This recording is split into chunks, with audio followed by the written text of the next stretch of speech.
Donc, je m'appelle Virginie Brunini, je suis maître de conférence en biochimie et biologie moléculaire à l'Université de Corse, c'est-à-dire enseignant-chercheur. Avant, j'ai effectué mes études à l'université où j'ai obtenu un DUG de biologie, une maîtrise des sciences et techniques, valorisation des ressources naturelles, et un DESS, ressources animales et végétales. Et c'est pour ça que j'ai continué mes études en effectuant une thèse. Une thèse que j'ai obtenue en 2001 et qui a porté sur la caractérisation génétique des oliviers corses et la caractérisation biochimique de leurs huiles. Ça a porté également sur la détermination de l'origine de ces oliviers. C'est un travail qui a permis, qui a contribué fortement en tout cas, à l'obtention de l'AOC huile d'olive de Corse. J'effectue ma recherche au sein du laboratoire LISA, plus particulièrement au sein d'une équipe qui s'appelle Dynamique des territoires et développement durable, et donc qui s'intéresse aux trajectoires de croissance, notamment des petites économies insulaires, mais qui traite aussi de problèmes d'économie de l'environnement, d'utilisation des ressources foncières. Donc, je suis Jean-François Mouze, donc je suis directeur de recherche au CNRS. Alors, le CNRS, c'est un organisme en France qui emploie plusieurs milliers de chercheurs, ingénieurs et administratifs, qui sont consacrés uniquement au métier de la recherche. Donc, la recherche dans toutes ses composantes. Moi, en particulier, je suis physicien et aussi mathématicien, à savoir que je m'intéresse à des questions de physique, un peu sous l'aspect mathématique. Et mon domaine de recherche, c'est plutôt la physique, on va dire, des systèmes complexes, tels que la turbulence dans les fluides ou bien des systèmes de croissance de végétaux. Mes problématiques de recherche portent plus particulièrement sur trois sujets actuellement. Le premier, c'est la localisation des firmes en liaison avec la qualité de l'environnement. Le deuxième, qui se fait dans le cadre d'une recherche pluridisciplinaire avec des géographes, un géomaticien et des informaticiens, porte sur l'utilisation des ressources foncières. Quels sont les déterminants de tel usage des sols. Et le troisième porte sur les déchets, et notamment sur ce qui peut expliquer les activités de tri et de recyclage des ménages. Je fais partie d'une petite équipe qui comprend 4 enseignants-chercheurs, 2 doctorantes, donc une qui vient de passer sa thèse d'ailleurs, et une ingénieure.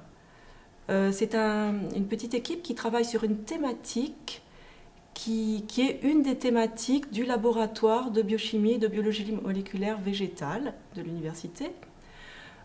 Thématique qui porte sur la production de molécules aromatisantes par biotechnologie, c'est-à-dire par l'utilisation d'enzymes recombinantes. Alors pour cela, on doit donc effectuer de nombreuses expérimentations pour atteindre l'objectif de nos recherches. Alors ces expérimentations, elles se font au laboratoire. Un chercheur, c'est avant tout quelqu'un qui essaye de comprendre. Donc pour ça, il faut travailler, il faut regarder ceux qui se sont posés des questions similaires aux nôtres avant nous. Lorsqu'on fait de la recherche, on simplifie. L'essentiel du travail, c'est de trouver les bonnes simplifications qui permettront quand même de répondre de manière pertinente à la question qu'on s'est posée. Donc nous, au laboratoire, on essaye de mettre en place un procédé pour la production de ces molécules à l'échelle du laboratoire. Une fois que ce sera bien mis au point, on transférera cette méthode à des entreprises pour leur permettre de réaliser cette production à l'échelle industrielle. Un chercheur, c'est quelqu'un qui, tout d'abord, in fine, participe ou contribue à l'avancement de la connaissance et plus particulièrement à l'avancement de la science. La science, ce n'est pas la vérité, la science, c'est l'état de nos connaissances dans tous les domaines. Donc comme je l'ai dit, ça peut être de la physique jusqu'aux sciences humaines.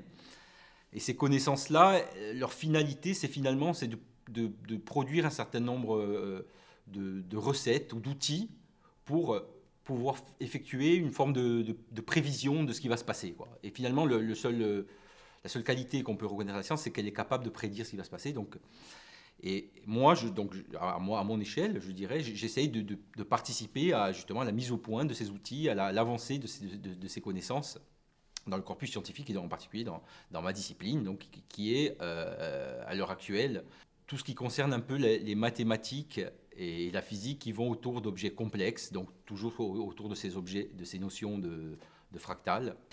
Donc on rencontre beaucoup de difficultés, mais c'est vrai que quand on arrive enfin à réussir à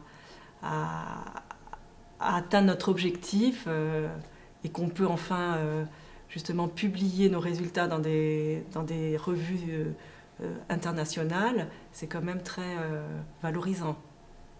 Je pense que l'économie est à une période charnière en ce moment, où il y a la fin d'un ancien paradigme, on redécouvre la complexité des questions économiques, donc la manière d'aborder change, etc. Et c'est passionnant.